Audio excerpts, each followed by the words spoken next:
the live stream.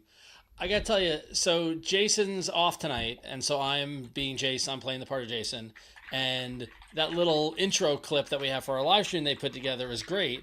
But I know it's 30 seconds. But the thumbnail on the behind the scenes that I used to choose it, the thumbnail is from halfway through the video, so the thumbnail shows 15. So like as soon as it started, I panicked. I was like, "Oh great, is there a 15-second version?" And then like I didn't want to stop it, but luckily we persevered to 30 seconds. So there you go. So oh, the panic of live content. So how you doing? Yeah, I'm glad. Good to see what you. I'm doing is not live, so fortunately, there's a lot less complications involved with it. You're not doing it. You're not but doing it's still this, difficult. The show. You're not. Wait, are you? Is this a recording? Is this an AI bot, Michelle? Are you doing the show with us now? Or are you? No, I mean the other your other podcast show. that I'm doing. Yeah, the other show. Yeah, I'm learning a bit about the post-production side of things and also the TDing. Yeah, it's a lot, isn't it? So yeah. Well, you know, we're here to help. So if you need anything, you know, definitely here to support. How are you doing, Wynn? Welcome back. Good to be back. Yeah. You've been a busy bee. Yes, very busy, very tired. I know I felt bad taking off last week, but I was telling Ron and Michelle before this started that I literally did not sleep on last Monday night into Tuesday. So I wouldn't have been great on the show anyway. I was like on a meeting and someone was like, "How is it going?" And I'm just like, I'm like Dawn of the Dead up in there, like, and I was still working. So yeah, no, it's good. I'm trying to take care of myself as people are asking me to, and I'm here. And the light is somewhere over there. I can see it coming. It's getting bigger, and I'll walk through it at some point. Not the light at the end of the tunnel, but this project light at the end of the tunnel. Light at the end of the tunnel. A light at the end of a smaller tunnel. I was gonna promote the Showbot picker, but I realized that it hasn't been wiped out, so I'm trying to figure out how to do that. So isn't it like just there like hashtag oh there I just did it. Yes, I did it. Hooray. Hey, look at me, I'm figuring stuff out. Yay. So so all you folks on the live stream, if you go to af.showbot.tv during the episode, please participate and help suggest titles to the episode. You're on dtns.showbot.tv. Well, no, af.showbot.tv redirects to it. Oh, okay. Yeah, so we just made it easier they made a redirect for us, but it lives at dtns.showbot.tv. But yes, but you can use af.showbot.tv. 107 episodes, and I just found that out. Yeah. Thank you, Mike. I am actually standing, so I probably need to move the microphone closer to me. Thanks for that audio check, my friend. Actually, I might do this. All right. Yeah, I'm standing tonight because for reasons. So let me see if I can adjust my level on here, because now we can do that. You guys talk while I figure this out. Hang on. There we go. Well, I guess Wynn's audio sounds fine to me. Yeah, that's okay. Oh. I don't know how I sound. Like, I haven't adjusted my mic settings, but I did move around a little bit, so hopefully I sound okay. All right, I adjusted that. So how does that sound a lot louder now? Do I? Yeah. Too loud? Is it too loud? Am I peaking? Seems like I can tell. Seems like Mike has maybe volunteered. You want to lower. I think maybe you want to lower a little bit, Ron. Lower just a skinch? Yeah, in my opinion. There we go. All right. And I'll lower a skinch there. There we go. Sounds good now. All right. Mike says I'm better. Clinton says that's better. Slightly too much. CPOTS50 says everyone sounds good. All right. We'll go with it. I can always adjust live if need to be. But yes. So, yeah, normally I'm sitting, and so I'm closer to the mic. But tonight I'm standing, and so the mic is a little further away. So that's how it goes. So how many parsecs is a scooch? I don't know. So how much is a parsec? How big is a parsec? Isn't a parsec not a distance, but isn't a that wasn't that the whole time? It was a measure of time, wasn't? I don't know. What is that? I thought it was a measure of distance. It is a measure of distance. It's 5.3855234 E14 repeating meters, or E14 Yeah, meters. Star Wars is a parsec. Okay. Star Wars a parsec is a unit of distance, not time. And for years we thought it was a unit of time. And then Solo came out, and they said, no, it's distance. And it was like, that's nonsense. So, right, because they said Han Solo claimed to have run the Kessel Run in less than 12 parsecs, which we all thought was the speed record. Right there it is. And so, yeah. Solo. Don't get me started. All right. All right, cool. I just got to do one thing, and then I'm ready to go when you guys are. Cool. I'm ready to go. All right. Let me just...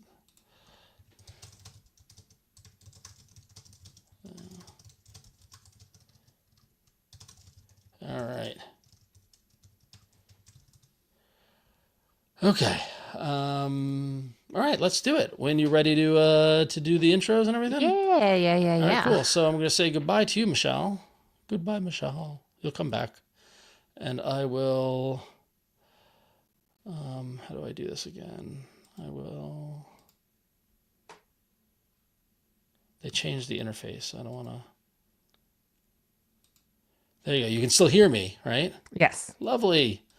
I remember how to do this. All right. There we go. All right. We're going to go for it. And turn off the looping. All right. Here we go, Win. Up to you once the music goes. Have fun.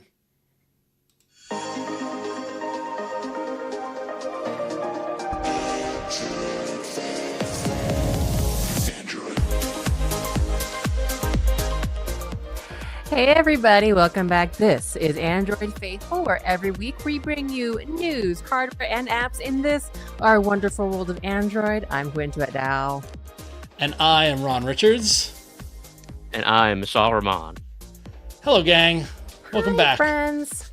Good to see y'all again. Good to have you back, Win. Yes, Good welcome to back, be Win. back. We missed you. I missed you guys. Unfortunately, my intro this week doesn't have a lot of panache. I've been very busy and very tired, but I had to come back and see you guys at least this We week. appreciate it. Yeah, it is that. It's the weird. There's always the point, like the lazy days of summer, and then like every now and then they get the busy days of summer, and then like it's like a weird mental. Like I have that too at my day job, where it's just like it's crunch time and go, but it's like 90 degrees out, and my kids are in the pool, and I'm like, oh, I want to go play with you, but I need to work. So it's Yeah, I was at home last week, and it was the same with my niece. They were going outside, they were having fun, they were going to the pool, and I was like, hey, do you want to come? I'm like, I have to work. Yeah. So yes, I agree. It doesn't feel very summery to stay in and work, but sometimes you just gotta do what you gotta do. You gotta adult. So yeah. Well, speaking of work, one of us here have been very busy on a new project that we wanted to make sure everyone knew about. Michelle, why don't you tell us everybody about your new thing? That's right, Ron. So I'm actually officially starting my own podcast. Well, not my own. It's officially under Android Authority. We're launching a new podcast and a newsletter called the Authority Insights Podcast, the Authority Insights newsletter. So this is not like a competitor replacement to Android Faithful. I'm still doing Android Faithful, as you can tell, with the rest of the crew. But this new podcast is like a short, condensed kind of roundup of the top news that we broke during the week. Because, at Android Authority, we do a lot of the stories that we end up covering on the show because, we break a lot of news on Android and Google stuff. So, some people, like even including myself, don't have time to keep up with everything that goes on throughout the week. So this podcast is basically just a quick way for you to get a recap on the top stories that I think are most important for the week. And then the newsletter is where I unveil some new facet of Android that hasn't been reported anywhere else. We'll be talking about my first newsletter edition on this show because it talks about a very special bit of information about the next version of Android coming out next year. And so that newsletter, if you subscribe to it, you'll get that delivered right to your inbox Saturday, 8 a.m. Eastern, which is also when the podcast goes live. Awesome. Well, congratulations and welcome to the club of podcast production, not just appearing on a podcast, but now you know the ins and outs of the pre and the post and all the fun stuff with podcasts. So it was a great first episode. You and C. Scott are awesome, and obviously you guys know so much about all the stuff that's going on there, and the newsletter's a must subscribe. So we wish you the best of luck with it, and feel free to include Android Faithful links there into that newsletter and mention it on the podcast. That's for sure. I mean, you get a free permanent shout out every single time. Basically, I love it. Like Removing love this it. and putting it back on, it's just Yeah. it's too much of a hassle. Yeah, so good. Very cool. Well, speaking of Android Faithful and work, before we get to the news, we want to get a couple of stuff out. So we are 1 week away from Made by Google, right? The big event where Google's going to be, I don't know what they're going to unveil. We're going to talk about it during hardware, that's for sure. But the Pixel 10 and the Pixel 10 lineup and all the fun stuff is going to be released. So it's going to be a little bit of a different week. We are not going to be live streaming next Tuesday, August 19th, as usual.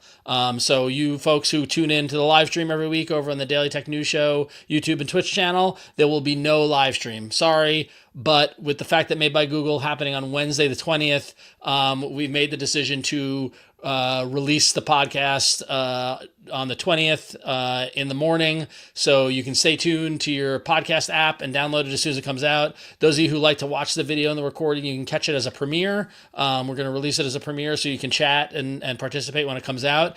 It'll be coming out 1 hour before the Made by Google event actually happens. So we'll break down all the news and all the stuff that you need to know that's coming out about it. But then, if you're a live stream watcher, stay tuned to the Daily Tech News Show, YouTube and Twitch channels, because we will be live streaming during the Made by Google event. We will be watching the event live, and those of us who can make it, I know I'll be there. I know Michelle, we're still working out schedules. So Jason can't do it because it conflicts with AI Inside, but I'm pretty sure Flo is going to show up. We're going to get a nice group.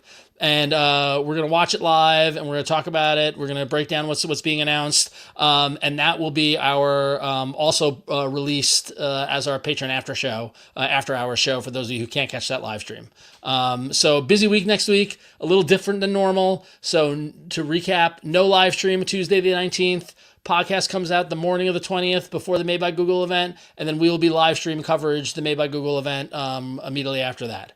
So it's going to be very, very exciting, and stay tuned to check out our Patreon page where I'll break down the list of the schedule next week, and I'll make it a public link. So if you're not a member, you can still see it and all that fun stuff. So if you have any questions about that, but yeah, I'm very curious what they're going to announce at Made by Google, because we have no idea. If only there were a mountain of leaks to tell us what they're going to fail. Exactly. And then lastly, before we get into the show, and Win, I feel like you would really appreciate this. We've been getting Bug Droid AI created images. A lot of them have been created with Gemini, right? But lately, a trend has happened that I wanted to share at the top of the show. And for those of you listening to the audio version, you might want to pop over to YouTube to check out the video version of this. But a couple of you have taken it upon yourselves to send in Gemini-generated videos that have to do with Android Faithful. So I wanted to share them, and we can get a good laugh out of it. So Joanne sent in a thank you because she received her mug as a thank you for being a loyal Patreon supporter. If you sign up at the $10 or higher level, you get a free Android Faithful mug. And so she took a picture of that and used Gemini with the VO3 behind the scenes to make this lovely video. And I'll show it to everybody right now.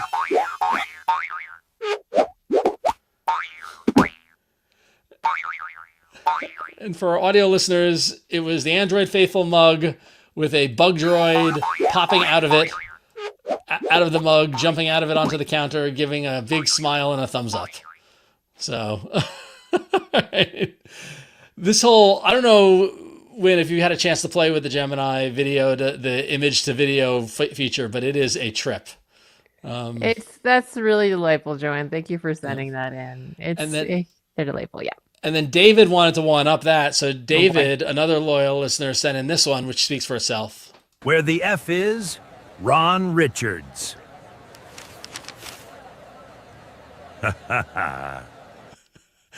So for our audio listeners, that is a Bug Droid standing on the street of New York City reading a newspaper that's titled Android Faithful. And the headline is, "Where's Ron Richards?" And the Bug Droid asks, Where the F is, Ron Richards.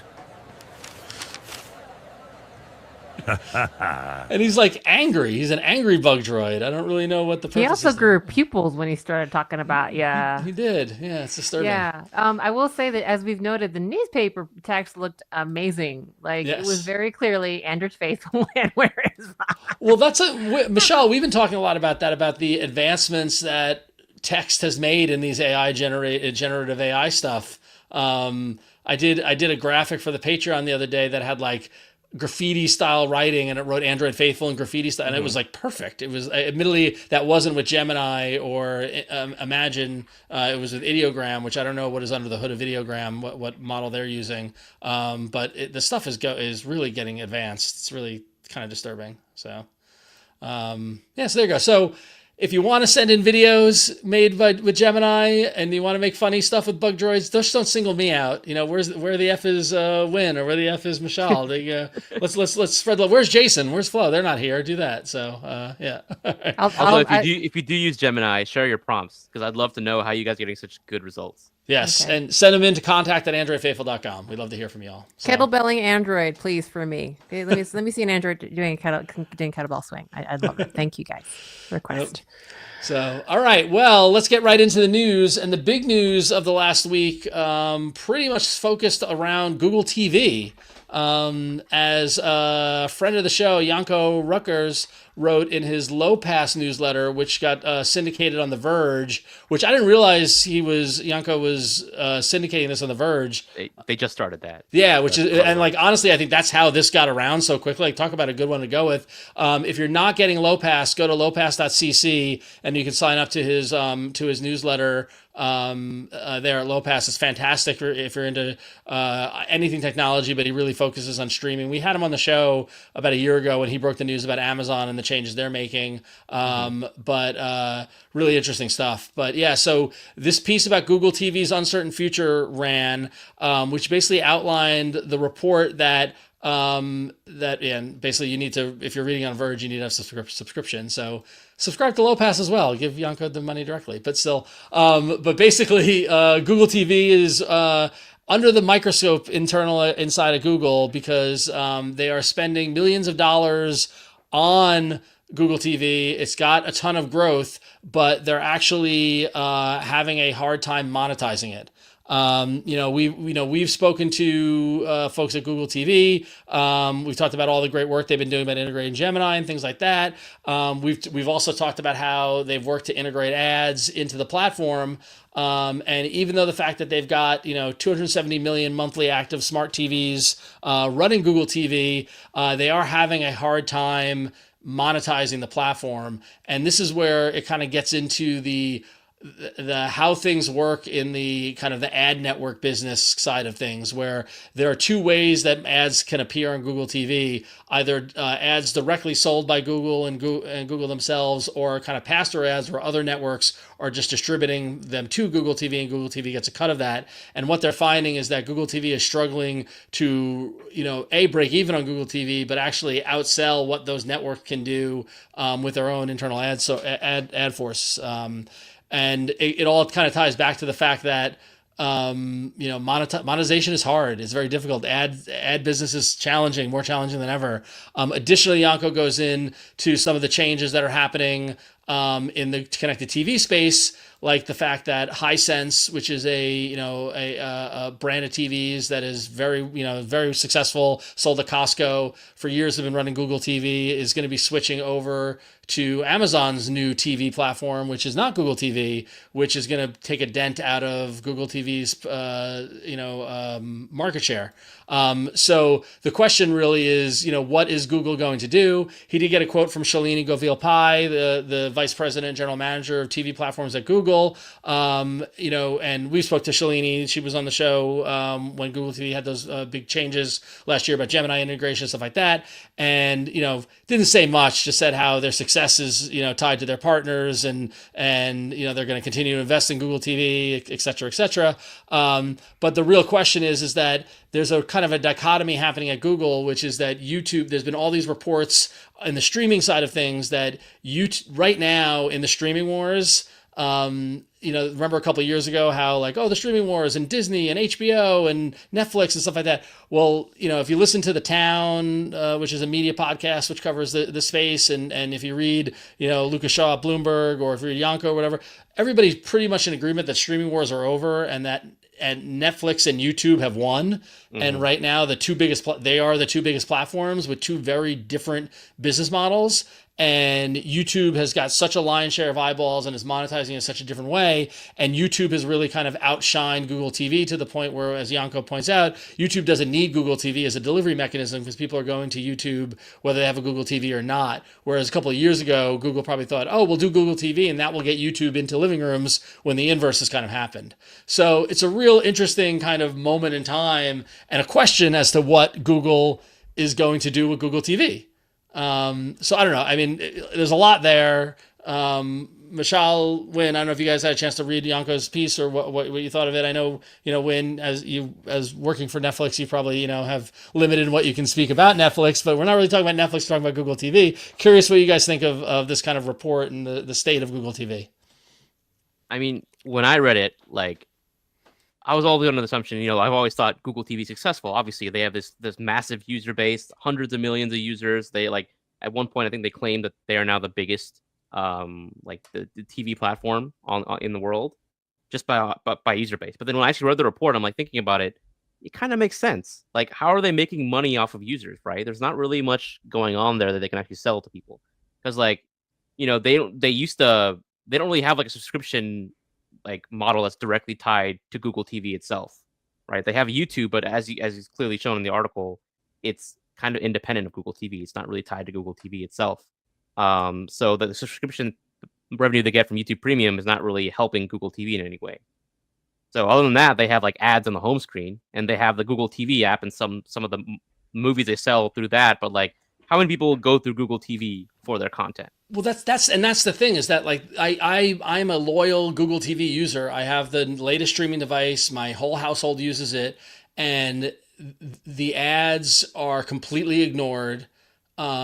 Usually there's definitely a disconnect between what Google thinks and it's funny because I'm a member of the Google TV advisors group. I don't know if you guys are in that or not, but they have a customer user group where they get feedback, and they're always asking last time you used Google TV, what did you want to do? Or what was your intent or whatever? It's always turn the TV on, go to the app, go to the show, watch. I never turn on Google TV and be like, let me flip around and hope that I receive an ad impression. I skip over that whole thing and just jump down to the list of apps, right? So there's a real disconnect between at least how I use it, which I assume I'm similar to other people, and how people are using it versus how they're thinking they're going to monetize it. Lately on the Google TV, they've sold a bunch of inventory to Coca-Cola and their Star Wars, the whole Coca-Cola Star Wars thing, which is a whole nother nonsense campaign. But, and even my son, who's 6, who loves Star Wars, what's that? And in seconds, he's like, oh, it's a commercial, and just skipped right over it. So I don't know. Go ahead, Wayne. Oh no, I mean a similar experience, Ron. I really do love our Google TVs, but I mean, number one, we've gotten to the point where my husband installed custom launchers and everything. And as I think you kind of mentioned, there's a lot of cannibalizing other products, not just from competitors, but from Google itself. YouTube already has ads. And even in a sense, things like casting, Chromecasting is still a thing, right? A lot of times, even though we have a Google TV, I'm just casting right from my phone because I spend most of my time on my phone anyway. So there's so much competition, and ads revenue is all about impressions and actually literally having someone, look at an ad. You can't. It's not like someone just pays for a bunch of ads and then Google can run off with the money. You have to get eyeballs on it. And the fact is that they're competing with each other. They're competing with competitors, and they're competing with their own products. It's sad because it is always sad to say something's a success, but yeah, the point is if it's losing money, it's losing money. So it kind of makes sense. As sad as I would be to see it go, it is just the reality of it and how I use it. So not too similar. And I think another problem is the content recommendation system. One of the ways that they can sell recommendations and ads is the fact that for me, if I want recommendations of things to watch, I open YouTube and then I actually go through the home screen because it's very personalized there. Yep. None of that stuff is really shown in the Google TV content recommendation system because it's all focused on TV shows and movies. Netflix has a lot of good recommendations, but you got to open Netflix to get that. It's not cycled in through Google TV. And furthermore, I open up Google TV and I look at what it recommends, and it recommends me what people are doing across Google TV. And don't get me wrong, 270 million install base is amazing, right? They're going to get to 300 million before you know it. And I think that number is something that Google can't ignore. Google TV is not going to go away because that number is so big. Yeah. But that number almost becomes too big to be effective because the recommendations I get are completely not personalized. They're completely generalized, and they're nothing I'm interested in. If I'm looking for something to watch for a recommendation, I'm going into Just Watch, and I'm looking at the popular charts in Just Watch before I'm going to Google TV for those insights.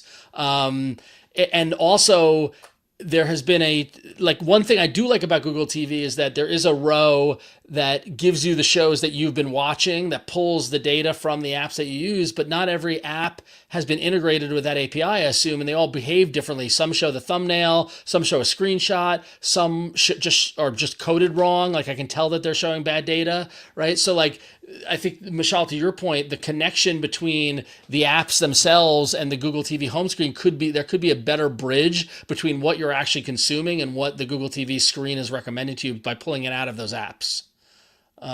Yeah. Yeah, I mean, short of starting their own streaming service, like, I don't know another way they can directly monetize their user base. And we've already seen, when you come at the king, you better not miss, because Netflix, they got it on lockdown. Yeah, exactly. So we'll see how it goes. I don't think Google TV is going away, but it definitely makes you wonder what are they going to do? Because at some point they need to. Business is a business, and how are they, to your point, like, they're not going to charge a subscription for it, right? So how does it become profitable in Google's eyes? Because again, that number, I don't think that number is too big to just shut it down. Although it's Google, you never know. So we'll see. So great piece on that. I strongly encourage everybody to go check it out. So, all right. So some more news broke though, right, Michelle? Yeah. So on my first newsletter edition for Android Authority, on the Authority Insights newsletter, I wrote about Android 17 and its the planned dessert code name that Google has for it. And the video watchers can clearly see what it's going to be just by looking at this photo right here. It's going to be cinnamon bun. I'm not going to bury the lead here. It's cinnamon bun. Is it cinnamon bun or cinnamon roll? Is cinnamon bun? It is cinnamon bun. Okay. I actually did look this up. Like, I didn't know. What's actually the difference between a cinnamon bun and a cinnamon roll? Yeah. It's just like, I guess regional is what people call it. Like same thing, just different names regionally. And it looks like cinnamon bun is the wording that Google has decided to use. So I learned this from a source who, told me that they are using cinnamon bun internally for the code name for Android 17. And this is not going to matter at all to users again, because Google has not publicly used dessert names to refer to Android versions since Android 9, because Android 9 was the last one where they actually used the dessert name. It was Android 9 Pie. With Android 10, they did away with dessert names because, it's nice for English-speaking users because, we can clearly see you're going alphabetically, A, B, C, D, E, F, G, and then, you continue the rest of the alphabet. But the problem is when you got to translate those to the regions and different languages, it doesn't really follow that same pattern doesn't really work because they have different words in every single language for these desserts. So then you lose that alphabetical naming. So they just decided, okay, we're going to use numbers because that's a lot more universal. But, internally, they still need a way to refer to these Android versions while they're developing it. And it's still a fun way to talk about them. I was going to say, to be honest, the dessert name is a lot of fun, and clearly we love it because we won't let it go. Right? So, like, I get commercially why it's easy to be like, oh, Android 17, Android 16, Android 15, or whatever. But, like, it's a lot of fun to say Kit Kat, and a lot of fun to say nougat, and a lot of fun to say baklava, and all that fun stuff. So, and yes, like Cousin Josh said in the chat, Q was a big challenge, but that was part of the fun. And Lord knows I still stop in the Oreo aisle at the supermarket and peruse the flavors as I revisit our great year of Oreos. If Jason and Flo were here, they would remember that. Did you know that what's her face from Only Murders in the Building? What's the singer? What's her name? Selena Gomez did an Oreo flavor, did a custom Oreo flavor. I didn't buy it, but I thought about it. What did it taste? I have no idea. Apparently, it was very good. People were big fans of it. Okay. But yeah, I saw positive mentions of it. It was a flavorful horchata inspired flavor. Okay, cool. That's pretty good. Cool. Yeah, okay. So, but yeah, I don't know. I think that there's some way that they could bring it back in a fan enthusiast kind of way. They kind of do. Like when you're when you look at the Easter egg, a lot of times the Easter egg kind of references the dessert. Like the last few versions haven't actually referenced it in the Easter egg. But they also like erect a statue on the Google campus that like is themed after that dessert. I actually don't think they had one for baklava. I don't think they had a baklava themed statue, but you can clearly go. Well, you can walk around the Google campus. You can see a lot of the old statues that had the dessert theme. They were fun. So, they're fun. I like them. They should bring. I mean, the merch alone. I mean, yeah. So I find it hard to remember what feature got put in what version anymore. Like I can always remember that the permission system first came in Marshmallow. Like for some reason, having a thing to attach it to is a lot easier. These days, when someone asks me what version of this thing came in Android, and I'm like, I don't know. Like after Pi, it really does start to just blend together. So I wouldn't mind it for my job. Well, let's recap. After Pi, it was internally for Android 10, it was Quince Tart. Quince Tart, For Android 11, it was Red Velvet Cake. Android 12 was Snow Cone. Android 13 was tiramisu. Yep. Android 14 was Upside Down Cake. Android 15 was Vanilla Ice Cream. And then Android 16, we circled back to baklava. And then Android 17, Cinnamon Bun. What was A? They skipped A? Yes, they did skip A. It was like alpha and beta. The reason... Right? No. Oh, you mean this? Sorry, this time around. My bad. For this skipping around, they skipped it around because of. I explained it in the article. It took like 3 paragraphs to explain. It's kind of like a complicated reason. Go read the article then. Yeah, go read the article. It's like a complicated reason for the redevelopment and just the reason they switched it back. But anyways, I had a thought just to close this section out. Like Andrew Bell from Dead Zebra, if you're listening, you got to work with Google to make some merch. Like every year, the new Android version. Bring the dessert back, and that's how you sell the merch. Have like a new Android bot eating a cinnamon bun, or an Android bot eating a baklava. I like it. That's how you'll keep the tradition alive. I did have a funny Android version in entering my real world thing that happened today because we're working on updating the Scorbit app to Android 16. And it caught one of the elements are now at the very edge of the top of the screen. And my developer's like, yeah, Android 16 has this edge to edge thing now. Yeah. And I was like, oh yeah, we covered that on my show. I should have known about that. It's like, sometimes I got to switch the gears in my brain, but I know what was in Lollipop. So there you go. All right. Well, Michelle, thank you as always for the important news of what dessert flavor there will be. So it is important. Yeah. Well, thank you.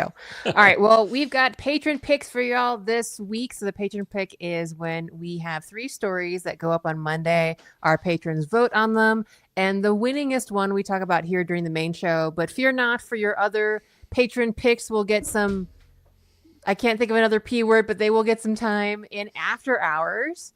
And to go along with our patron picks, we solicit our entire audience, lovely audience, to send us a hero image.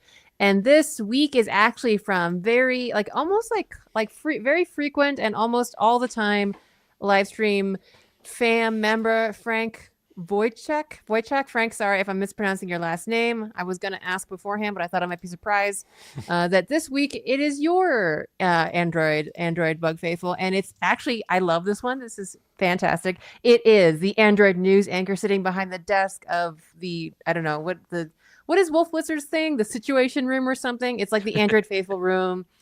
Android Faithful is emblazoned on big monitors everywhere, and the bug droid is in a very, very dapper suit, I have to say, pocket square and everything, bringing the news to the people as we endeavor to do. We're not quite as stylish as Frank's bug droid, but...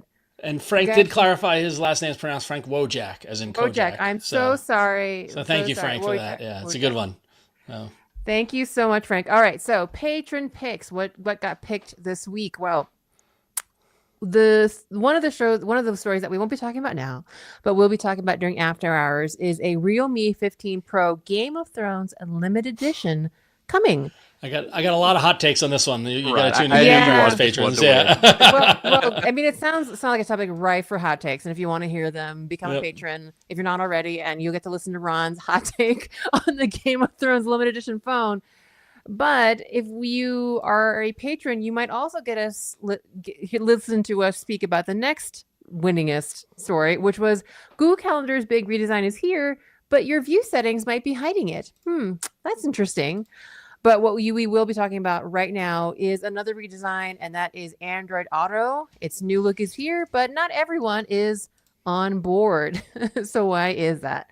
So Android Auto is kind of interesting. I feel like so many of us, know Ron and I are Subaru people, so we definitely have had the Android Auto hub for a bit. And it's kind of just been, good old reliable interface. Well, the Android Auto look has been cleaned up. It has been material UIfied, and that's generally a good thing. Kind of modernizing UIs is not necessarily a bad thing, but a lot of people have some issues with it. So I will say, Wynn, did you get it in your car? I think I did, and I didn't. It was freaked jarring. me the F. I literally almost crashed. So Oh, my I'm God. driving and I got a text message, and the color tone of the notification pane of the text message was off in a way that I noticed it, and I totally did the swerve because my brain was like, I want to look at that notification because it looks different, but I'm like, oh, I'm driving. All right, like It is different. It shocked me. I wondered what was wrong with my Android Auto at first. Yep. So the couple of things that we're going to talk about specifically are in the music player. So part of Material U, is customization, and specifically like personalization according to especially your background wallpaper. And that is what they've done with the background in the music player, which doesn't seem like a big deal. But traditionally, the Android Auto music player had taken the album art of the currently playing track and used it as a background. And it doesn't seem like a big idea, but if you actually go to the phonearena.com article that we'll have in the show notes, it is kind of a big difference. Like usually the album art is very bright, colorful, as album art is, or just kind of suits the song. And I think what people are saying is that with the material UIfication, everything is starting to look kind of flat, maybe a bit uniform. And that, I just think that's interesting because that's kind of the idea of Material U, right? To give users a unified, harmonious experience kind of based on their preferences. And maybe a side effect of that is, again, homogenizing the UI, making it a little less exciting, especially for the music player. I don't know. This is kind of something that I definitely have seen and like kind of felt ways about, where I like I mean, and I don't know, like you guys can comment, like if you're the kind of person that prefers, a strong theme versus just kind of letting things be what color or brand or theming they want to be. But I can kind of get behind this. It's not a huge difference to me, but understandably it does make things a little less dynamic. I don't know. What do you guys think? I mean, well, clearly I almost crashed when I saw it. Okay, so yeah. I mean, like, no, but shocking. I did once I got used to it. I did actually.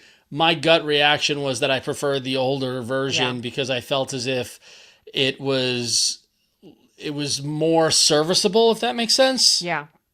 I feel like the customization or like the picking up of the highlight color or whatever made it more passive almost in a way that it was hard. Yeah. Like I don't know. It definitely didn't connect with me, and maybe it's just because it's something different and I'll get used to it. I don't know, but I'm not sure. I mean, Michelle, you don't have a car, right? So you're Wait, what do you mean? Well, I live in Texas. We Oh, need right, you one do to have a car, drive. right? You don't. It's the opposite. It's when it's me walking around the city. You don't walk around. That's what it is. Yeah.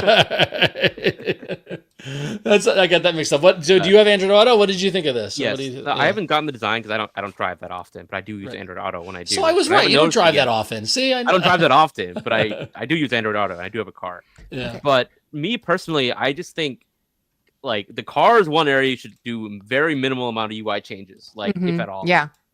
Because you don't want to mess with people's muscle memory at all. Yeah. And I think like experimenting with UI changes, I think it's just the wrong. Just leave it alone. No, you got yeah. design, don't change it for years. Like Yep. don't bring Material 3 Expressive to Android Auto. I Don't bring Material U even. Just keep it consistent. Keep it very legible, very easy to see at a glance, to the point where you can just like memorize where to press without having to look over. Okay, I did want to bring up really quick though, if you want to bring it back, they actually did change the positioning of things to make it worse, and this is the problem, and this is actually going to be a thing. They made everything squished. Like if you look at the UI, the timestamp is above the seek bar, not the bottom, and everything.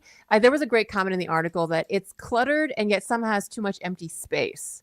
And so it is like, yeah, if you want us to pay less attention to it, because that's the point of like, trying to get people eyes away from the screen is one thing, but I totally agree with you. Moving the UI is a bad idea in non-life threatening situations. If it's in a car, it's no good. So I think that's a really great point to make up, that just leave it alone. It's the Leave car. Android all alone. Yeah, like it's really not some subtle changes. Y'all should take a look at the article if you're curious. But I think there's been a lot of negative feedback, and I don't necessarily think as a developer that the UI changes were necessary. So anyway, there's something about, hey, we've got this thing, everything needs to be uniform, yeah. and not thinking about the execution of it and what is the use of it, Yeah. So I don't know. Yeah. So I mean, if anyone out there, I know a lot of us have Android Auto. If you get it, you like it, you love it, or you just hate it, let us know. But we really want to take the time as we wrap this up just to thank some patrons. We want to thank again Frank Wojak. Wojak. Sorry. I'm sorry again, Frank. Wojak, for submitting the bug drive and spending so much time with us often on the live stream. Really great to have you always, Frank. And we also want to thank one of our patrons, Bartolo Raffaele. Sorry again if I'm saying your name wrong too, from Australia, all the way from our fellow country down on the other side of the other hemisphere. But we want to thank you guys so much. We literally couldn't do this show without you. And yeah, appreciate you. Great stuff. Thank you, everybody. And go to patreon.com/AndroidFaithful. Get on the support bandwagon. You can get a lovely mug like you saw Joanne shared at the top of the show. Cool merch you can get. You get access to Patron After Hours and vote in the Patron Pick, all that fun stuff. So it's all patreon.com/AndroidFaithful. We're going to take a quick break for a minute. And when we come back, we're going to dive into all the latest Pixel 10 rumors and leaks in hardware. All right, so Pixel 10 is upon us. The Made by Google event is 1 week from tomorrow, so it's a week away. And I feel like the whole story of these Made by Google events and these Samsung events getting leaked ahead of time is just it kind of takes a little bit of the fun out of it, don't you think? But here we are, and so we're going to tell you everything that's going to happen based on these leaks. It's not confirmed, until the event happens, until it comes out of someone's mouth at Google. It's important to understand that anything can happen, right? They can change something. Something could be reported wrong. Something could be misinterpreted. So take all of this stuff with a grain of salt. We are not telling you this is the definitive stuff. We don't have any privileged information. We are not confirming or denying anything. All we're doing is telling you these are the leaks that people have been talking about online. You'll have to tune in next week to see what the news is. And we'll find out live with you on our live stream next week on the Daily Tech News Show, Twitch and YouTube channels when we cover it live at 1 p.m. Eastern. Yeah, 1 p.m. Eastern. So tune in with all of us. So that said, if you're afraid of spoiler warning, if you don't want things spoiled, skip ahead of the show, look at the show notes, see what the next block is. But first up, the folks over at Phone Arena have been very busy this week, and they posted the mother of all Google leaks reveals more Pixel 10 info. And basically, a major leak of all the specs came out from what they believe is the most trustworthy leaker, EvLeaks. And so breaking down the specs there, the Pixel 10, they refer to the vanilla Pixel 10 as a beast. With a 6.3-inch actual display. It's going to have the Tensor G5 processor, 128 gig of RAM, 12 gigabytes of RAM, not 100. 12 gigabytes. Sorry, I misread that. 12 gigabytes of RAM. 128 gigabytes of RAM would be great, isn't it? You see, that's how mistakes get reported, by the way. So camera-wise, it's going to have a 48 megapixel, 13 megapixel, and 10.8 megapixel triple rear-facing camera system with 20x zoom capabilities, 4K video recording support, 10.5 megapixel front-facing camera, offering 24 plus hours of battery life, and the Pixel Snap wireless charging that we talked about last week on the show. So that's the base level, and it's rumored to have some great colorways, nice blues and yellows and things like that. But no pink. Yeah, no pank. We don't know. We'll find out. Maybe there will be pank. Yeah. But the Pixel 10 Pro and the Pixel 10 Pro XL take those up a notch. Obviously, they got the 10 Pro's got the 6.3-inch screen, but the XL goes bigger with the 6.8-inch screen. They both got the Tensor G5. They upped the memory up to 16 gig of RAM. The camera system on them slightly better, 50 megapixel, 48 megapixel triple rear face camera system, 100x zoom, 8K video recording, 42 megapixel front facing camera. So if you worry about photography and camera, whether on the front or the back, this one there's got all the megapixels. And it's got the 24 hours battery life and the Pixel Snap wireless charging. So that's very interesting there. Reported to be a little more muted colorways, a little more professional colors. Black, white, little slate, little lime greeny. But Limoncello. yeah, we'll see if that is what comes through or not. So the Fold sounds like there's going to be a Pixel 10 Pro Fold with an 8-inch Super Actua Flex primary display and a 6.4-inch Actua secondary screen. So that book style foldable continues, the larger form factor, which we like.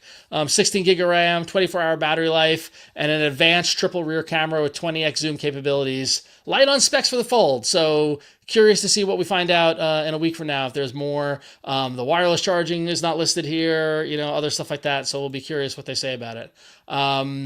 So that was the big leak from EvLeaks. EvLeaks also shared that he got a report from a tipster that the Pixel 10, Pixel 10 Pro, and Pro XL will ditch the physical SIM tray in favor of 2 active eSIM slots, and that only the Pixel 10 Pro Fold will support hardware SIMs, which is a major shift in stuff.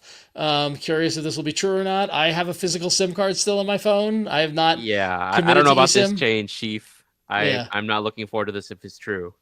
Why am I worried about eSIM? Like, is this just old man fear? This is particularly a tech reviewer problem.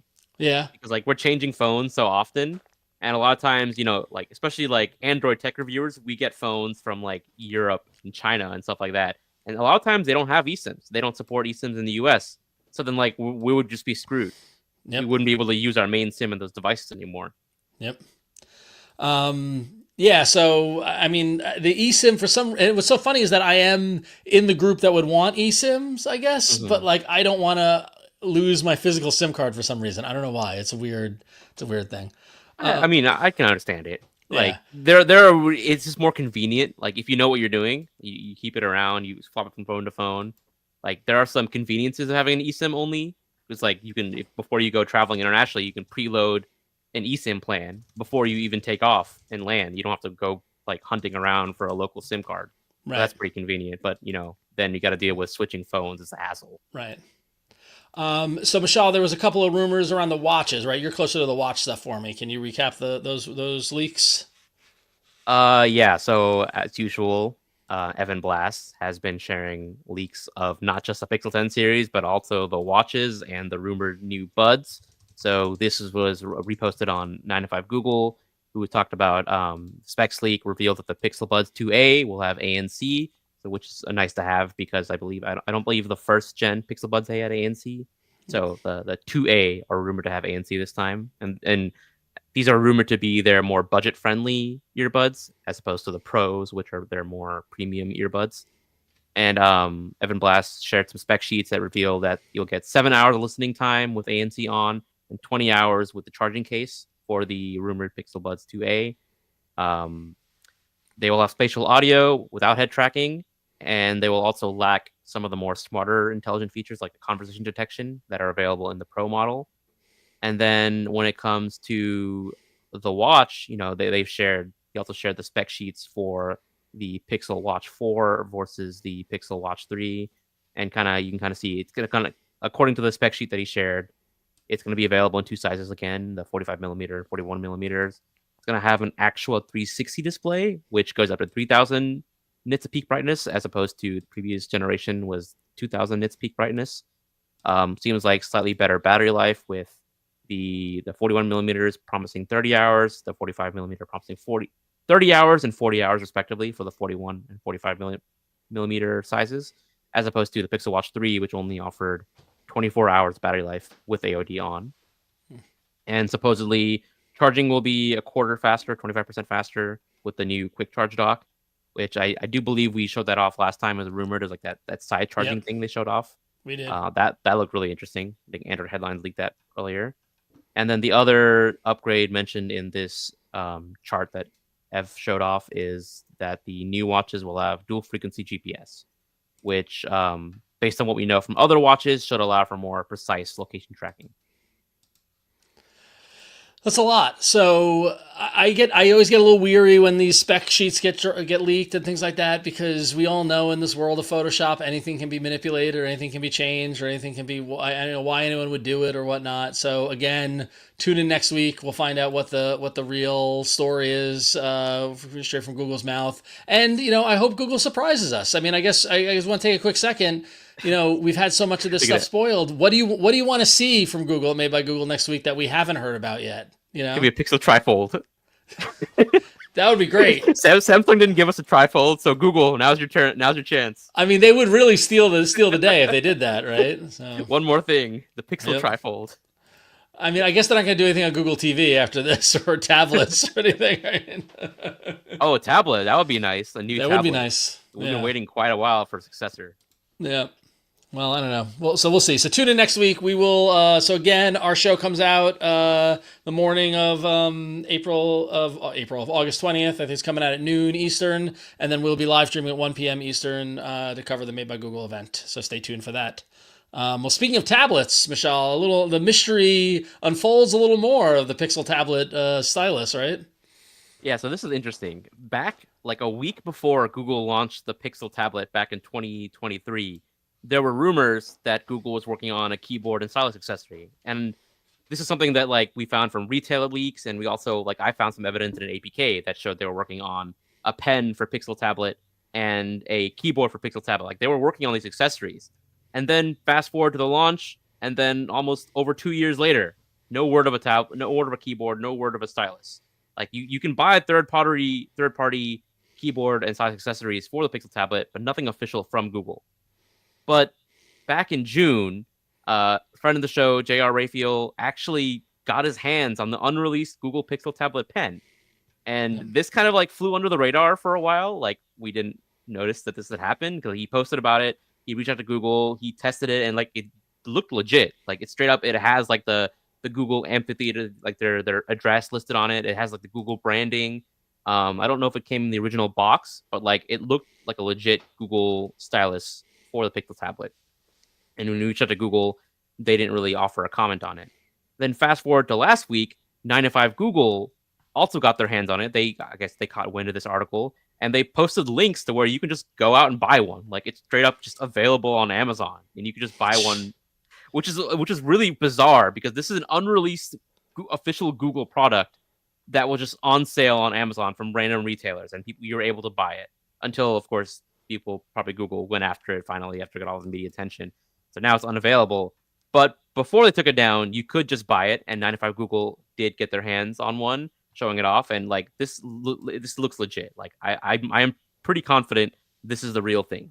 I have no idea how it got in the wild and how it ended up in these resellers' hands and how they had the balls to put this up on Amazon, but I love that they did that because now we can see the stylus accessory that never was with the Pixel tablet. And one of the interesting things about it is it has this button on the top that if you pair the stylus to the tablet, and then you enable the default Notes app in settings, you have to go through the developer options, enable this role, then you got to set a default Notes app in settings. Then when you press the button, it actually launches your Notes app in a floating window. And this is a new capability that Google introduced technically in Android 14. They kind of talked about it at I/O with Android 15, but we never really saw it launched because Google, again, never bothered to launch the stylus that they clearly had almost ready for production for the Pixel tablet. But now that this is kind of leaped in the wild, we kind of see what this functionality looks like. You just press the button, and it launches your favorite Notes app in a floating bubble. That's really cool. Yeah. This video, and the video is posted on Android Authority, so go check it out. It's called Pixel Tablet Pen Note Taking Trick. And I mean, why didn't they release this? That's kind of killer. I know it's very simple, but it's so cool. They were clearly very close to releasing this. The fact that there are some people who actually have the original packaging, you have the original, clearly this is the stylus is has all the branding from Google on it. It attaches magnetically to the back. Some people even got a little case that attaches to the back that you can slip the. Yeah, I need to get one of these for my Pixel tablet, man. This is so cool. They were clearly very close to launching it. I don't know why they scrapped it, but something went wrong. They decided, yeah, we're gonna kill this. This is absolutely the kind of thing that productivity people love. For years when I worked at Trello, we were like, people want to be able to like take, like just like put down their own, like write down ideas, put down content, like generate content, like their own content quickly. This is perfect. This is so cool, and it looks nice. Yep. And like that kind of tying back to the physical world of like the of a pen. Oh my god, I'm really excited. That's amazing. Well, I don't know if whoever made that feature is somehow listen to this. Good job, you guys. I'm so sorry that they didn't release this. This is, oh man. I'm going to order one right now. Please. Yeah, good luck. Then I don't know if you can anymore. I might have missed the boat, but I'll try. maybe Yeah, eBay. we'll see. But the thing is, I don't like styluses. I don't want to write. I have horrible handwriting. But like just that click and the reaction alone is worth it. And the fact that it's an unreleased product, it's like a little bit of history right there. I mean, that's a good point. Clinton makes a good point in the chat. Killed by Google before it was even out. I wonder, does it make Killed by Google then at that point, or yeah? This is totally like a fell off the back of a truck. Like it really feels like it fell off the back of a truck. Someone picked it up. I was like, all right, I'll sell it. That's wild. It's amazing. That's too funny. So. All right, well, there you go. Another mystery solved somewhat. So great job, J.R. Raphael, for breaking it. I can't believe we didn't pick up on it, and then it like sat out there for a month before anybody noticed it. So Ron, hold on. I don't think this solves any mystery. I think this raises more questions about like how the heck did this thing get out there in the wild? Yep, that's back for of sure. the truck just fell off. Yep. All right, cool. All right, well, moving on. So a couple of months ago, there was an announcement around, I don't want to talk specifically about who announced, but there was going to be a phone that was made in the USA, and it was going to be very patriotic. It turns out it wasn't made in the USA, because guess what? Making phones in the USA is very, very difficult, unfortunately, because of supply chain and things like that, and those people found out the hard way. But the founder of Blackwater wants to change that. The updated UP phone, they really, really want to make it in the USA. So the company's called Unplugged, and it is a darn Verge subscription. It's co-founded by Eric Prince, who is also the founder of Blackwater, which is a military contractor. And their plans are to release a privacy-first UP phone that will be made in the US at some point. Is it going to have Signal on it? Yeah, right. Preloaded with Signal. So it's they're touting it as the ultimate privacy-focused smartphone, and it's going to be running Graphene OS, which is, as we all know, is a version of Android that is very focused on privacy. And the desire is to get it to be made in the USA at some point. When that happens remains to be seen. And, I think the push towards electronics being made in the U.S. is a great thing. But as someone who is a co-founder of a company that does produce hardware, making hardware and having to deal with tariffs and things like that, and looking at options in the U.S. to kind of save money on that, I can speak from experience that even with all of the uncertainty around the tariffs and things like that, at least for my product that my company is making over at Scorbit, it actually, with the tariffs, costs less to still make it in China. So it's just extremely difficult to do this stuff in the States. But maybe that'll change someday. Maybe Unplugged Phone will lead the way in doing it. I don't know. We'll see. No. You don't think so?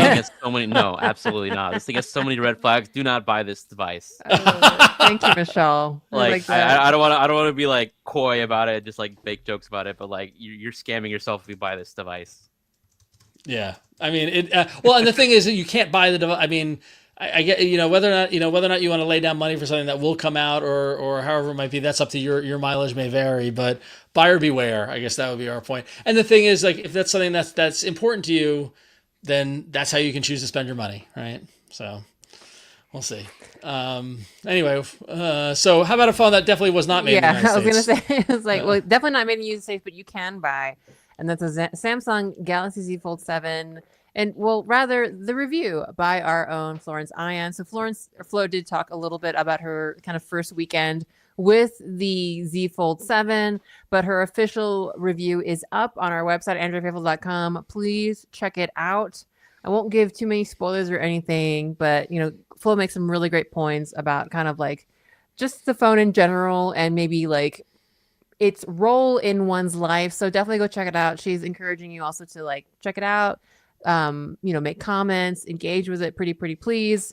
But yes, I think her main hypothesis is that it is actually a tablet that can also be a phone. that's not. It's not unfair. I mean, so Win, you have the device. Do you agree? I mean, like, do you think that it's just basically and say Michelle with you, like, is it a tablet with phone capabilities, or is Flo gone too far with that? I mean, I totally see where Flo is going, and I think not dissimilarly. I basically always have it open, like especially this phone. And I think it's funny because I remember I said like maybe the last year that I don't give a hoot about how thin something is. But the fact that it is very thin, I don't know. Like I think actually this particular phone does feel like a phone to me. And that's because I'm definitely an invested book foldable person. And so I've been carrying around a big heavy bricks phone for for about Z Fold 4 or something like that, 3. So if anything, I disagree, but probably but only because my perspective is warped a little bit. No, I see what you mean. Yeah. Yeah, but I do use it open all the time. Like, and it, I think I guess it depends on whether your life, not to, again, no spoilers, but I guess it depends on what you need, whether that's a negative or a positive. So that's my take. I love it. I love this phone so stinking much. I'm very happy with this phone, and I don't know what else to tell you. But you should definitely read Flo's review and see what she has to say about it. Yeah, and you can get that over at AndroidFaithful.com. And as you mentioned, please, if you register for an account at Android Faithful, you can leave a comment, and there's a great conversation already happening. Some folks left some comments, so get in on the conversation. And yeah, check out that review. Great job, Flo. And yeah, I don't know. It's interesting because as somebody who has been such a strong proponent of foldables and tablets, it is interesting to see that like this journey, the 7th generation, we finally reached the point that I saw it. You know, not saying that it's not hard to prognosticate, but it's like nice to see like that. Yes, it is a tablet with a phone that can do cool stuff, and or is a phone that has tablet capabilities. And the irony, though, going back to the Pixel tablet story, is that there's no stylus. So, S Pen, we miss you. Sorry, S Pen. Yeah. All right. I don't miss the S Pen on the Fold. Yeah. All right, well, that's going to wrap up hardware, and we're going to take another quick break, and when we come back, we're going to talk about some apps news, and then we got a bunch of emails from you guys listeners, so stay tuned for that. All right, Win, what is going on with Microsoft and Motorola, the two M's? Microsoft and Motorola are merging their magnificent machine learning, actually it's AI-based powers, and Motorola... today. Yeah, on August 6th, launched Microsoft Copilot Vision. So this is something new within Moto AI. It is for select devices in the US and other countries. And I don't want to take anything away from Motorola and Microsoft, but it really feels like their version of not just Google Lens, but even Project Astra. So the idea is that the Microsoft Copilot Vision is the idea of kind of transforming your phone's camera into a real-time AI assistant, not unlike Project Astra, that can look at what you're looking at and be able to analyze it and answer questions about what you're looking at. So the example that I think we've heard like in a lot of different places for a lot of different similar features is, say, like plant enthusiasts can point their camera at a plant to get real-time health, like kind of real-time analysis of their plant's health, and oh my gosh, what do I do to keep this from dying? You can ask questions about your surroundings, like products. And again, like the idea is that kind of like real-time interaction, that conversational interaction with Copilot. And I think it's cool because I think they're also coming at it from a very Motorola-y perspective too. So they're trying to add a dash of that Motorola magic. So it actually worked with both front and back cameras, and on Razr phones, they're emphasizing that it will work from the external display without opening the device. So maybe that's, the little bit of Motorola to Microsoft magic that they're going to try to sprinkle on it. But yeah, it's basically part of, their stated effort to make AI more accessible. And I don't know, I guess like I think it's fair, I think we've all been pretty excited about Project Astra. So would you guys be excited to have just more similar features? And of course, I'm sorry, I can't remember off the top of my head what the Gemini Live Gemini Live. Yeah, I was going to Yeah, say, so- I'm like, this is exactly Gemini Live. Yeah, this is Gemini just Live. Gemini Live. Yeah, Yeah. yeah. So, Which I is mean, fine which is because fine. like Yeah. cool, you know, More like options are cool. yeah. I mean the concept of a conversational AI agent using video and live video and stuff like that, but like this is almost the exact same demo we saw with Gemini Live at I/O. Mm-hmm. Yeah. Right. So Yeah. By the way, they also know that people are worried about privacy, and they stated that number one, if you're worried, users maintain full control. Then this point, I really didn't understand. Maybe one of y'all understood it better. Something about that it's a privacy feature that you must actively invoke Copilot Vision to access the camera and microphone. I mean, I understand generally that I guess I kind of didn't understand that point for privacy, other than is that just the permissions? I modal? think they're just saying that it's not accessing camera feed unless you're actively using it, okay. That's Right. which is Okay. like So it's I not guess should be watching. obvious. It's not watching all the time. okay. Yeah. Right, So yeah, okay. yeah. I mean, so it's not like I guess yeah. Okay, so that's fine. That's addressing like maybe like the glasses issue or something like where Yeah, it feels like it's yeah. invasive. Okay, my bad. I thought it was like it's not kind of it's like it felt like a little obvious and like, but that's maybe like a dev problem. And also that you can test the feature without signing into Copilot, which does sound great. So there we go. Yeah. Let's see what else. And okay, so apart from that, we have some other Microsoft news, but it's less good, especially if you were someone that liked the Lens PDF scanner. So this is an app that had allowed you to convert images into PDF, Word, PowerPoint, and Excel files. And yes, we need to take a minute because Microsoft Lens is no more, or it will be no more, and the retirement process will begin mid-September. And so right now you can get it off the Google Play Store and Google App Store, but it will not be available starting mid-September. And it's not just that you won't be able to get it, that actually you won't be able to create new scans after mid-December 2025. So that's really disappointing. And it was a great app. It had like 952,000, so almost like 1 million reviews and a 4.99 rating. Like that's stupid good. That's incredibly good. Yeah. It is being phased out for something else, of course, the Microsoft 365 Copilot app, which is what Microsoft. A terrible name for an app. What are they doing? And so like like just added Microsoft 360. They should have just added Copilot to the Lens app. Right, yeah. Like why not? If you have something that everyone loves and uses, don't fold the technology into a everything app and then make people like oh, you had an install base. I bet very few people are actually gonna go migrate from Lens to Copilot 365. Yeah, and it's not. I mean, it's the functionality is not quite as wide either, because with Lens it sounded like, and I didn't use it, but apparently you could save scans directly to OneNote, Word, or PowerPoint, or scan business cards to save them to OneNote. Whereas with the 365 Copilot app, it just scans it to OneDrive. So less options. So agreed. Already had a 4.9. By the way, 4.9 rating is really, really hard, you guys. People are just not friendly. So that's just, and agreed. Like they're taking away like an app that people are already using, very well loved, functioning, and giving you something that, it just has a little less functionality. So, so frustrating. So frustrating. A 4.9 rating is crazy when you have people who give an app a 1-star and then say great app. Oh my gosh, yes. Or we actually in Trello, we had an Easter egg game in the web app. Someone gave us a 1-star in the Google apps on the Android app because they wanted a hint for the web.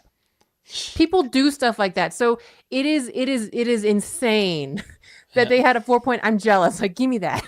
Just give me half. So just to kind of contextualize a little bit, this is kind of in a series of different kind of sunsetting and kind of like, I guess you get to call it consolidating that Microsoft is doing. You may have heard that Microsoft Authenticator users won't have password autofill after July, or people are advised to migrate over to Microsoft Edge. And also, I didn't know this. I used to be a big Microsoft Publisher user, and they're actually going to no longer be supporting that, and it will be removed from Microsoft 365 after October 26th. So it sounds it sounds that Microsoft is kind of realigning their strategy around AI. Microsoft is putting the consolidation in Microsoft. And I lost it. Yeah, the Okay. Consolidate soft. Consolidate. Yeah. So, Yeah. if you are a Lens user, I'm really sorry. It's going. Bye-bye. I guess be happy that it was here and it was so good, but you have until mid-September, or rather, you have until mid-December if you already have it to keep scanning. So get it in while you can. So sorry, guys. Yep. All right. Well, over in Instagram land, Instagram added a new feature that enables you to share your location and view a map to see where your friends are and see what content they're posting. And sure enough, that's making, as CNET posted, it's freaking people out. And it's freaking people out for a lot of reasons, mainly because some of the controls within the app were a little buggy to start with, and so it didn't turn it on. You had to opt into it, but there was some mixed reporting as to whether or not people were truly, they didn't opt into it, but location was showing, and they were misunderstanding how it was being represented and stuff like that. So I thought it would be a good time to a little bit of a refresher to remind everybody that you have control over these things in apps. So if you are worried about this and you want to not share your location with Instagram, very easily, I'm going to show you how to do that by sharing my screen. And let me do this in a second. So if you go to, you can see my home screen, and if you go to the app info in settings for Instagram, and if you go into settings and choose applications and then choose Instagram, down here you see permissions, and if you tap permissions, you see all of the permissions that you've enabled for this app. And not only I think you're trying to share your screen, right? Oh, I'm not sharing my screen. I'm sorry about that. Yeah, hang on one second. I thought I connected it. There you go. Sorry about that. There you go. Here is my screen. If you go into app info, if you go from settings into app info, you're able to see all the different permissions that you've given into an app. And down there you see location. And by tapping location, you can tell it to don't allow. And that will block giving your location to Instagram, so you can block this map function if you're worried about your privacy side of things. If you don't trust the location control within the app, which as reported was a little buggy, you can control that from within the app settings of the operating system itself. Social media companies hate this one weird trick. Yeah, exactly. But it's nice that we have that now, because we didn't used to have that. Remember managing all of your permissions on an individual basis? It was a nightmare. But yeah, so a lot of people were freaked out by that thing. I don't know. I mean, it's funny when you have an app like Instagram that is so pervasive and so many millions and millions of people using it, and it does like this singular thing. Like, I get the challenge that product managers have. Like, how can we add new and interesting ways to interact with this stuff? But I feel like location is one of those hot buttons. Like, here's a map. Like, I looked at it, I tried it, and like it's like a cacophony of noise of people and locations and icons and stuff like that. It's hard to discern any information from it. So I don't know, but I wish them well. So I think this is like you remember from like a few weeks ago, you had the one fiasco, like the Meta AI app. People were like accidentally sharing too much information. They were sharing their chats. I kind of feel it's like that. Yep. Or like you have this feature that like product managers, well-paid people who are like, they're developing this feature, but then they're not considering enough that they're releasing this feature to billions of people, which includes hundreds of millions of people. I don't want to say who might take it the wrong way or might not properly understand the feature they're releasing. So like they seem, this makes sense. This is obvious. I think people will understand it. But then you're going to come across a lot of people who don't understand it, who or maybe there is a bug, right? Or maybe there's not a bug, but they just don't understand it properly, and they assume some nefarious activity behind it, or they misuse it, or they accidentally enable it when they shouldn't have. Like, I don't know. Maybe they should hire like a group of haters as like a product feedback team, like people who hate your product. Like, hire them and be like, have them critique your thing before you release it. You'd be surprised how much that might not be effective. Like, I feel like, and this is not what we would call it, but there have been so many times I've seen features that are like vibe-driven development, where someone just wants to go viral. They have a great idea, and the priority is to get eyeballs. And I suspect that even at Meta, there might be someone who thinks, well, at least they're talking about us, kind of thing. It's astonishing, and it's one of the things that has, like, I've been lambasted so many times over the years working on projects and just wondering, why did you guys not talk about this for even 20 minutes? And like you said, like, Michelle, I feel like I've been in the room where people were like, hey, like, this is not great, but when someone who's high enough has, like, some interest, it just cram it in, just get out. So anyway. Yep. That's crazy. So, all right. Real quickly, one more story before we wrap up. Apps. Just real quickly. Mainly only because I have it queued up, but there you go. Amazon is shutting down the Android App Store next week. Our friends over at Android Central reported on it. I know we talked about it a couple of months ago, but as Amazon continues to move away from Android, August 20th, actually the same day as the Make by Google event, is the shutdown date for the Amazon App Store. So if you use it, be prepared for it not to work after next week. So there you go. It'll still work on Fire tablets and Fire TV devices, just not Correct. on non-Amazon devices. Yep. Which, like, maybe like the two of you in the audience who use it on your device. Exactly. And those of you who had coins in the App Store, those will be refunded next week. So don't worry, you will get your money back. So, and this was reported back in February that it was happening. So there you go. All right, that's going to wrap it up for apps. And now we hear from you, our lovely audience. And Michelle, you got the first email. So this first email comes in from Craig, who was referencing something we talked about last week about lanyards. And they were going to say, I think the lanyard is a big thing in Asia or anywhere where it's very hot. You don't have pockets in your skimpy clothes, so having a strap on your phone is quite useful. Living in Scotland, it isn't a concern for me, but when I travel, I often think it would be a useful addition. In most cases, the basic/generic ones I bought anyways, have the little holes to add one. So there it is. So yeah, when last week Jason was talking about the lanyard as an accessory, like the Nothing, remember how the Nothing phone had the little circle, the CMF phone, you could attach a lanyard to it, and we're saying how, like, why does this tech have lanyard? Like, what is that? And Michal had the great point for his Xiaomi that he uses as a camera. He puts it around his neck with the lanyard to, as a camera type thing. I don't know if you've used the lanyard before, but I don't have a lanyard, but I mean, this is like the best thing in my life. I'm sorry, I'm holding up my Z Fold with, like, the little handle in the back. It's not a lanyard, but same idea.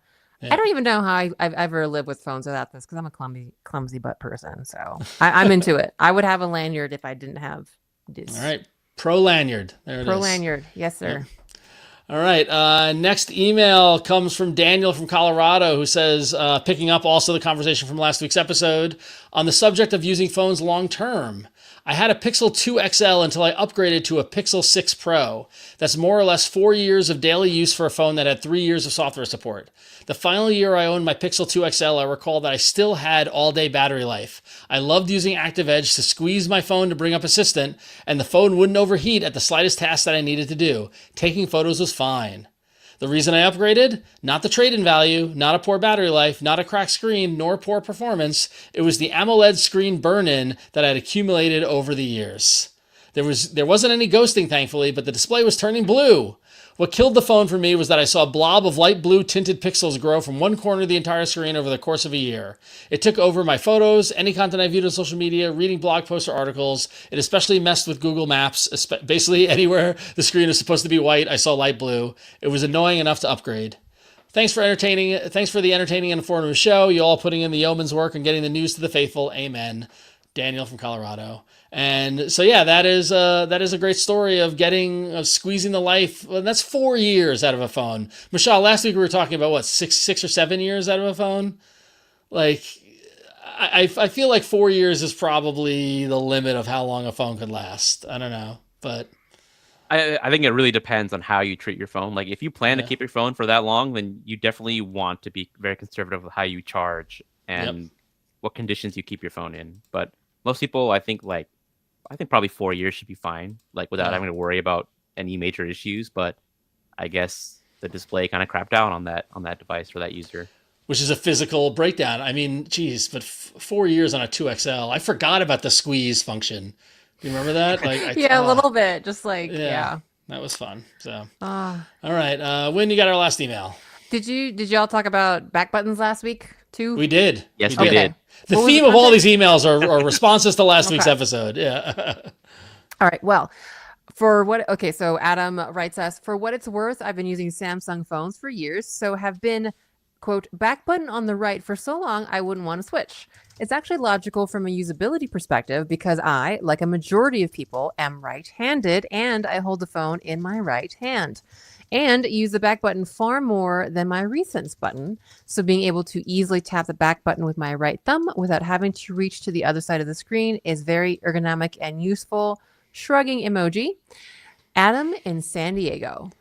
So we were talking about the placement of the back button on the 3-button navigation on the bottom of Android, and how Samsung is aligning with Google and moving it to the left.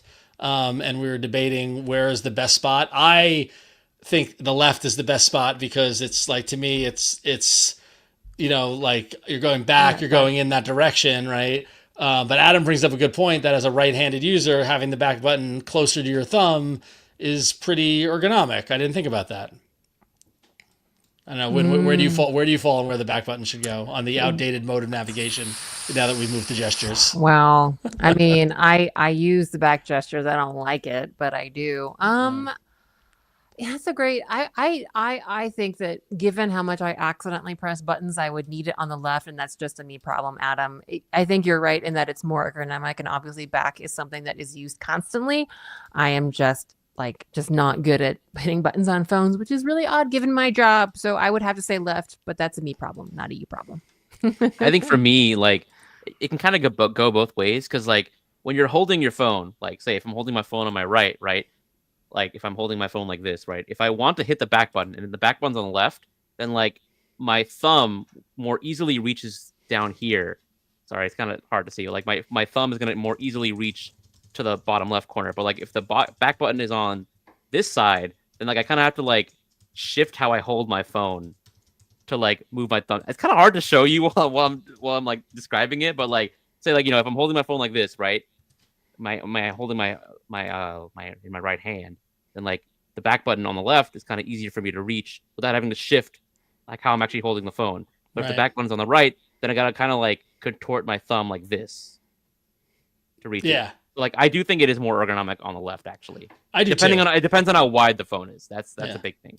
If it's not and how very big your wide, hand, and the problem is how big your hand is too. Yeah. Your thumbage might vary. Yep. Yeah. Well, let us know where you land on back button gate and any other topics from this episode or anything like that by emailing us at contact@androidfaithful.com. We love to hear from you.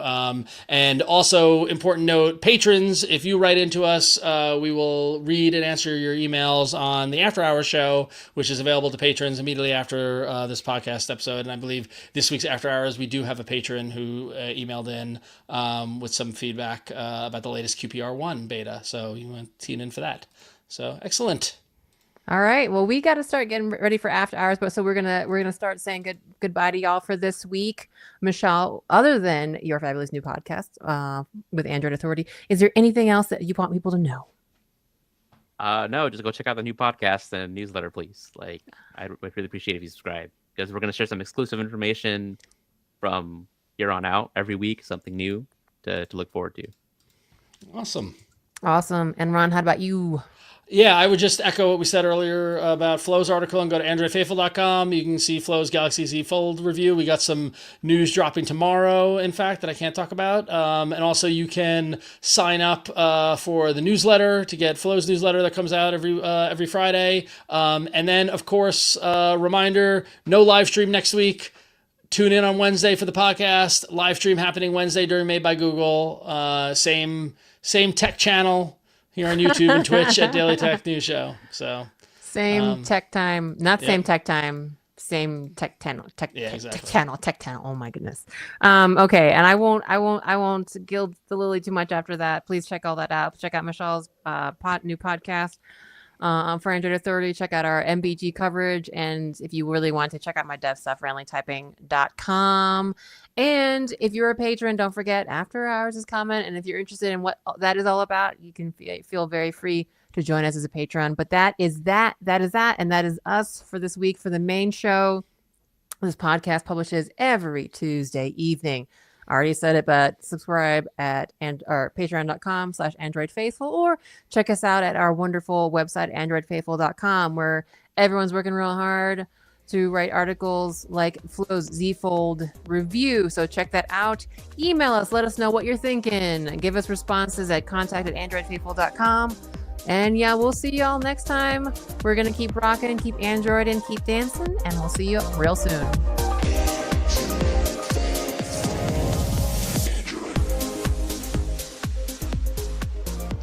Alrighty. Good stuff. Ready to go to af.showbot.tv? I am, which can be renamed the Techno Mensch Cousin of Jaw show. Because they're the only Every ones week. that- every week.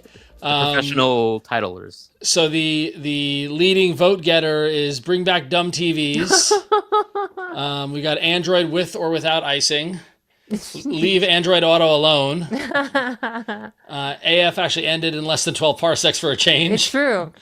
Is YouTube helping to tune out Google TV? Oh. Stop fixing that's my a good notification colors. Diving into pixel leaks. RIP Microsoft Lens, Amazon App Store, maybe Google TV? Back button gate. You're scamming yourself if... ... Motorola Microsoft Magic. We're figuring things out. Galaxy Fold 7 is still a phablet. Ooh, phablet. I love it. Phablet. Meta hasn't learned from Beacon and PRO Lanyard. Wait, what did we say? Is Like YouTube helping to tuning out? Yeah. Is YouTube helping to tune out Clever Google one. TV? Is that the one you guys vote for? I like it. You like Clever. it? All right. We got it.